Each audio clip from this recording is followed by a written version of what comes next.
औद्योगिक क्रांति से पहले 17वीं और 18वीं शताब्दी में यूरोप में फैक्ट्रियों की स्थापना से पहले ही अंतर्राष्ट्रीय बाजार के लिए बड़े पैमाने पर औद्योगिक उत्पादन होने लगा था।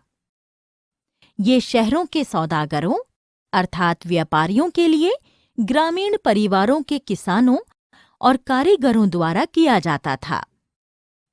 इस तरह के औद्योगिकरण को आदि औद्योगिकरण कहा जाता है। शहरों के सौदागरों को ताकतवर शहरी, दस्तकारी और व्यापारी गिल्ड से कठोर प्रतिस्पर्धाओं का सामना करना पड़ा, जिन्हें खास उत्पादों के उत्पादन और व्यापार का एकाधिकार प्राप्त था। गांवों में भूमि की कमी की वजह से वहां के गरीब किसान और कारीगर कम राशि में सौदागरों के लिए काम करने लगे। गांवों के कृषि उत्पाद को लंदन में तैयार उत्पाद में परिवर्तित किया जाता था और अंतर्राष्ट्रीय बाजार में बेच दिया जाता था। कारखानों का उदय। इंग्लैंड में सबसे पहले 1730 के दशक में कारखाने खुले, लेकिन उनकी संख्या में तेजी से इजाफा 18वीं सदी के आखिर में ही हुआ। 18वीं सदी में कई ऐसे आविष्कार हुए जिन्होंने उत्पादन प्रक्रिया के हर चरण की कुशलता बढ़ा दी। प्रति मजदूर उत्पादन बढ़ गया और पहले से ज्यादा मजबूत धागों व रेशों का उत्पादन होने लगा। इस समय रिचर्ड आर्कराइट ने सूती कपड़ा मिल की स्थापना की। उत्पादन का प्रबंधन और निगरानी मिल में एक छत के नीचे अधिक आसान थी। 1787 तक इंग्लैंड द्वारा कच्चे कपास का आयात 220 लाख पौंड तक पहुंच गया। औद्योगिक परिवर्तन की रफ्तार। कपास के अतिरिक्त इंग्लैंड स्टील के निर्यात में अग्रणी था। 1873 तक ब्रिटेन के लोहा और स्टील का निर्यात 7.7 करोड़ पौंड का हो गया था। उत्पादन के बेहतर तरीकों के बावजूद कपड़ा उद्योग ग्रामीण घरेलू इकाइयों तक सीमित था। छोटे छोटे आविष्कारों ने परंपरागत उद्योगों के उत्पादन दर में सुधार तो किया, लेकिन नई प्रौद्योगिकियों को लोकप्रिय, स्वीकार्य और वहनीय बनने में हाथ का श्रम और वाष्प शक्ति। विक्टोरिया कालीन ब्रिटेन में मानव श्रम अधिक मात्रा और कम वेतन में उपलब्ध था। इसलिए महंगी मशीनों पर निवेश करने के बजाय उद्योगपति विशेष रूप से गैस घरों, शराब खानों, जिल्दसाजी, क्रिसमस की आपूर्ति या जहाज़ों की मरम्मत जैसे उद्योगों में हाथ के श्रम को वरीयता देते थे, जहां श्रम की आवश्यकता मौसम के आधार पर बदलती रहती थी। विक्टोरिया कालीन ब्रिटेन में उच्च वर्ग के लोग हाथ से बनी चीजों को मशीनी उत्पाद से ज्यादा तरजीह देते थे। मशीनों को केवल एक जैसे तय किस्म और बड़ी संख्या के उत्पाद जैसे वर्दी इत्यादि के उत्पादों के लिए ही प्राथमिकता दी जाती थी। मजदूरों की जिंदगी। सैकड़ों की तादाद में लोगों के हुजूम नौकरी की तलाश में शहरों की तरफ चल पड़े थे। किसी का रिश्तेदार या दोस्त अगर किसी कारखाने में लगा हुआ हो तो नौकरी मिलने की संभावना ज्यादा रहती थी। रोजगार चाहने वाले बहुत से लोग पुलों के नीचे या रैन बसेरों में रात काटते थे। कुछ निजी रैन बसेरों में रहते थे या निर्धन कानून प्राधिकरण द्वारा चलाए जाने वाले अस्थायी बसेरों में रुकते थे। मौसमी काम की वजह से अनेक कामगारों को मजबूरन गांवों में लौट जाना पड़ता था। कुछ छोटा मोटा काम करके गुजारा कर लेते थे। 19वीं सदी की शुरुआत में वेतन में सुधार से भी मजदूरों की आय में सुधार नहीं हुआ। मजदूरों की आमदनी सिर्फ वेतन पर ही निर्भर नहीं होती थी, बल्कि रोजगार की अवधि भी निर्भर करती थी। बेरोजगारी की आशंका के कारण मजदूर नई प्रौद्योगिकी से चिढ़ते थे। जब ऊन उद्योग में स्पिनिंग जैसी मशीन का इस्तेमाल शुरू किया गया, तो बेरोजगारी की आशंका के कारण औरतों ने इस पर हमला किया। 1840 के बाद स्थिति थोड़ी ठीक हुई, जब सड़क चौड़ीकरण, निकासी और सीवर व्यवस्था बिछाई गई। नए रेलवे स्टेशन इत्यादि के बनने से शहरों में श्रम की मांग बढ़ी। उपनिवेशों में औद्योगिकरण। भारतीय कपड़े का युग। ब्रिटिश उपनिवेश बनने से पहले भारतीय कपड़ा व्यापार अत्यधिक समृद्ध था। कपड़े के यंत्रीकरण से पहले बहुत सारे देशों में मोटा कपास पैदा होता था, लेकिन भारत में पैदा होने वाला कपास महीन किस्म का था। सूरत, गुजरात, भारत की खाड़ी और लाल सागर के बंदरगाह, कोरोमंडल तट पर मछलीपट्टनम और हुगली, बंगाल, भारत को दक्षिण पूर्वी एशियाई बंदरगाहों से जोड़ने वाले महत्वपूर्ण बंदरगाह थे। भारतीय व्यापारी और बैंकर बुनकरों को पेशगी देते थे और उनके उत्पादों को बंदरगाहों तक ले जाते थे, जहां उसे बड़े निर्यात व्यापारियों द्वारा खरीदा जाता था। हालांकि 1750 के दशक तक यूरोपीय कंपनियों के जड़ जमाने के कारण ये नेटवर्क टूट गया। यूरोपीय कंपनियों ने व्यापार रियायतें हासिल कर ली थीं और उन्होंने व्यापार पर इजारेदारी अधिकार प्राप्त कर लिए थे। 17वीं सदी के आखिरी वर्षों में सूरत बंदरगाह से होने वाले व्यापार का कुल मूल्य 1.6 करोड़ से घटकर 1740 के दशक तक केवल 30 लाख रुपए रह गया था। जब सूरत व हुगली कमजोर पड़ रहे थे, वहीं यूरोपीय शक्तियों के नियंत्रण वाले बंबई और कलकत्ता की स्थिति सुधर रही थी। बहुत से व्यापारिक घराने बंद हो गए थे। बचे हुए व्यापारिक घरानों को यूरोपीय कंपनियों के नियंत्रण में काम करना पड़ा। बुनकरों का क्या हुआ? 1760 और 1770 के दशकों में बंगाल और कर्नाटक पर राजनीतिक सत्ता स्थापित करने के बाद ब्रिटिश ने आसानी से भारत के कपड़ा व्यापार पर अपने एकाधिकार का दावा कर दिया था। कंपनी ने बुनकरों पर ज्यादा नियंत्रण स्थापित करने के लिए एक वेतनभोगी कर्मचारी तैनात कर दिए, जिन्हें गुमाश्ता कहा जाता था, और बुनकरों की निगरानी करने की कोशिश की। इसने बुनकरों के साथ मौजूदा व्यापारियों और दलालों के बीच संबंध समाप्त कर दिया। साथ ही अपनी मांगों के अनुसार कपड़े बनाने के लिए बुनकरों को कर्जा दे दिया जाता था। इन बुनकरों पर अन्य खरीदारों के साथ कारोबार करने पर पाबंदी लगा दी गई। समय पर कपड़े तैयार न होने की स्थिति में गुमाश्ता बुनकरों के साथ दंभपूर्ण व्यवहार करते थे। कर्जों की वजह से बुनकर कंपनी से बंधे हुए थे। उन्होंने खरीदारों के साथ कारोबार करने की आज़ादी खो दी और कंपनी द्वारा उन्हें तुच्छ पेशगी रकम दी जाती थी। बहुत सारे कर्जा लौटाने से इनकार करने लगे और खेतों में मजदूरी करने लगे। भारत में मैनचेस्टर का आना। 19वीं सदी की शुरुआत में इंग्लैंड में कपास उद्योग विकसित हो रहा था।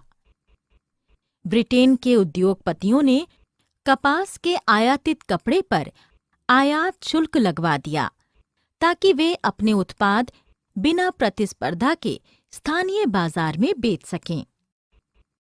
उन्होंने ईस्ट इंडिया कंपनी पर दबाव डाला कि वो मशीनों से बनने वाले कपड़े भारतीय बाजारों में भी बेचें। फलस्वरूप निर्यात बाजार ढह रहा था और स्थानीय बाजार में कम लागत वाले मैनचेस्टर के आयातित कपास उत्पाद की भरमार थी। 1860 में जब अमरीकी गृह युद्ध शुरू हुआ, तब अमरीका से कपास की आमद ब्रिटेन में बंद हो गई। ब्रिटेन भारत से कच्चा माल मंगाने लगा और भारत से कच्चे कपास के निर्यात में वृद्धि से उसकी कीमत में भारी वृद्धि हुई। बुनकरों को कच्चे माल के लाले पड़ गए और स्थानीय रूप से कपड़े का उत्पादन नहीं कर सके। भारतीय कारखानों ने बाजार में अपनी मशीनों की बनी फैक्ट्रियों का आना। प्रारंभिक उद्यमी। भारत में पहली कपड़ा मिल बंबई में 1854 में लगी और 1862 तक 4 मिलें काम कर रही थीं। पहला जूट मिल 1855 में बंगाल में शुरू हुआ।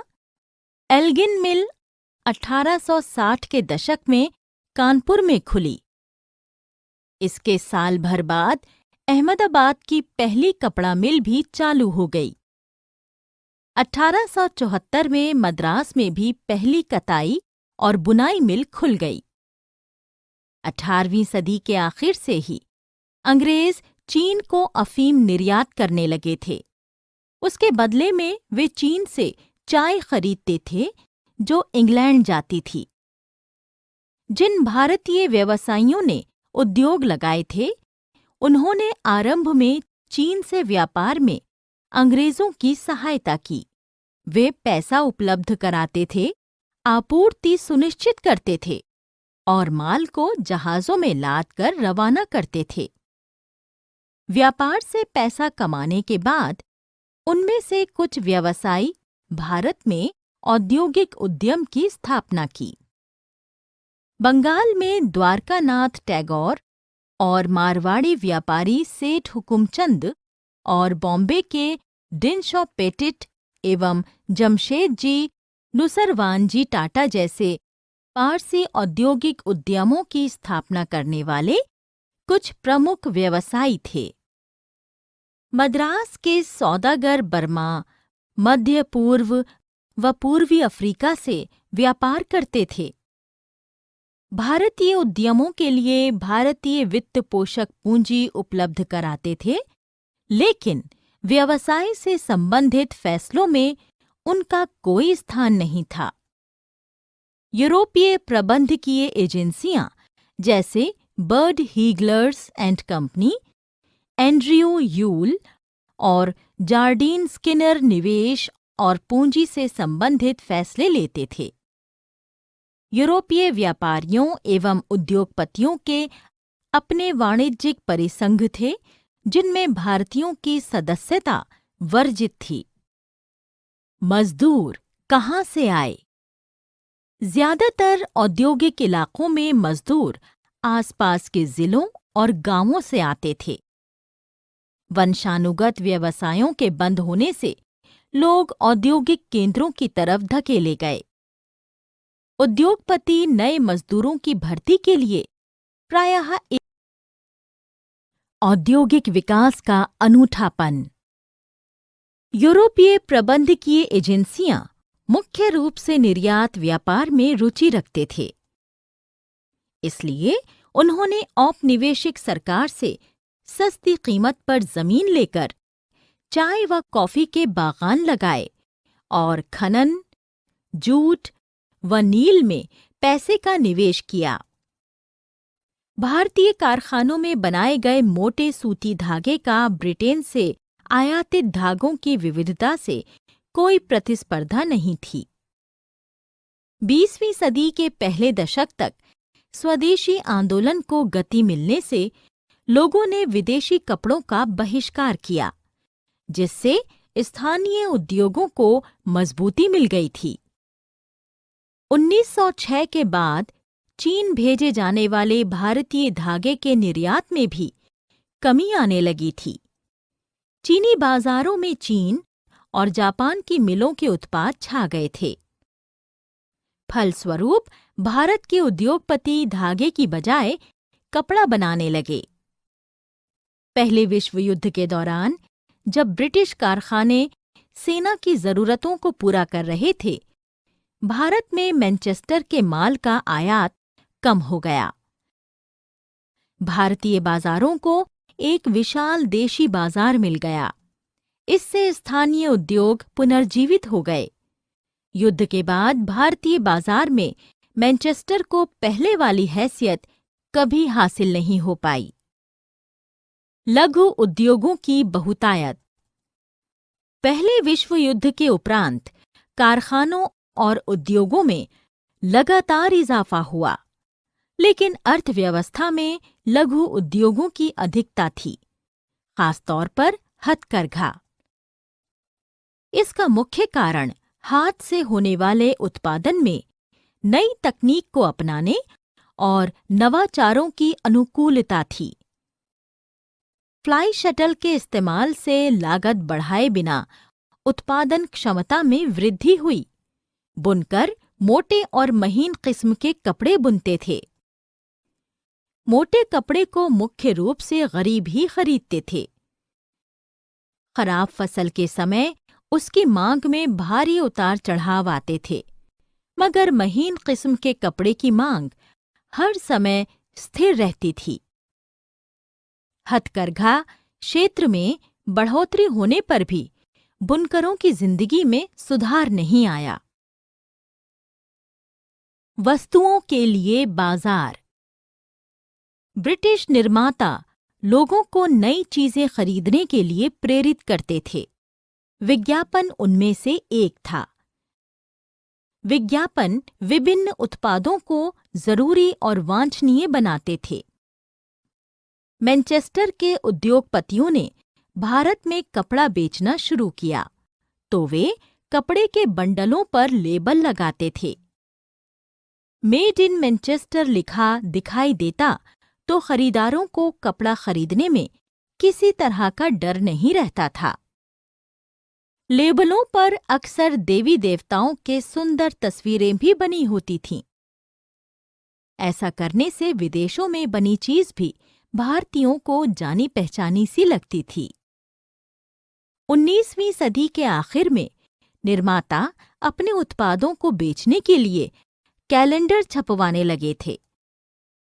गरीब या अमीर घरों या मध्यवर्गीय चाय की दुकानें कैलेंडर हर जगह इस्तेमाल किया जाता था। जो पढ़ नहीं सकते थे, कैलेंडर उनको भी समझ में आ जाता था। जो इन कैलेंडरों को लगाते थे, वे विज्ञापन को भी पूरे साल देखते थे। इन कैलेंडरों में भी देवी देवताओं की तस्वीरें बनी होती थीं। देवी देवताओं की तस्वीरों से ये माना जाता था कि उत्पाद के लिए किसी प्रकार की दिव्य अनुमति मिली है। देवताओं की तस्वीरों की भांति नवाबों, सम्राटों व महत्वपूर्ण व्यक्तियों की तस्वीरें भी कैलेंडरों में इस्तेमाल होती थीं। इसका संदेश उत्पाद को उत्कृष्ट बताना होता था, क्योंकि इस उत्पाद को राजा महाराजा लोग इस्तेमाल करते थे। उसकी गुणवत्ता पर सवाल खड़ा नहीं किया जा सकता था। भारतीय निर्माता राष्ट्रवादी संदेश फैलाने के लिए विज्ञापन का इस्तेमाल करते थे। उनका आशय ये था कि अगर आप राष्ट्र की परवाह करते हैं, तो उन चीजों को खरीदिए जिन्हें भारतीयों ने बनाया है। ये विज्ञापन स्वदेशी के राष्ट्रवादी संदेश के वाहक बन गए थे।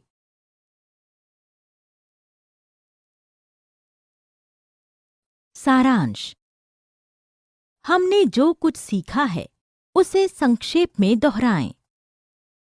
17वीं और 18वीं शताब्दी में यूरोप में फैक्ट्रियों की स्थापना से पहले ही अंतर्राष्ट्रीय बाजार के लिए बड़े पैमाने पर औद्योगिक उत्पादन होने लगा था। कारखानों की संख्या में तेजी से इजाफा 18वीं सदी के आखिर में ही हुआ। 19वीं सदी की शुरुआत में वेतन में सुधार से मजदूरों की आय में सुधार नहीं हुआ। ब्रिटिश उपनिवेश बनने से पहले भारतीय कपड़ा व्यापार अत्यधिक समृद्ध था। 1760 और 1770 के दशकों में बंगाल और कर्नाटक पर राजनीतिक सत्ता स्थापित करने के बाद ब्रितानियों ने आसानी से भारत के कपड़ा व्यापार पर अपने एकाधिकार का दावा कर दिया था। 19वीं सदी की शुरुआत में इंग्लैंड में कपास उद्योग विकसित हो रहा था। भारत में पहली कपड़ा मिल बंबई में 1854 में लगी। यूरोपीय प्रबंधकीय एजेंसियों की मुख्य रूप से निर्यात व्यापार में रुचि थी। पहले विश्व युद्ध के उपरांत कारखानों और उद्योगों में लगातार इजाफा हुआ, लेकिन अर्थव्यवस्था में लघु उद्योगों की अधिकता थी, खास तौर पर हथकरघा। पहले विश्व युद्ध के बाद भारतीय बाजार में मैनचेस्टर को पहले वाली हैसियत कभी हासिल नहीं हो पाई। हथकरघा क्षेत्र में बढ़ोतरी होने पर भी बुनकरों की जिंदगी में सुधार नहीं आया।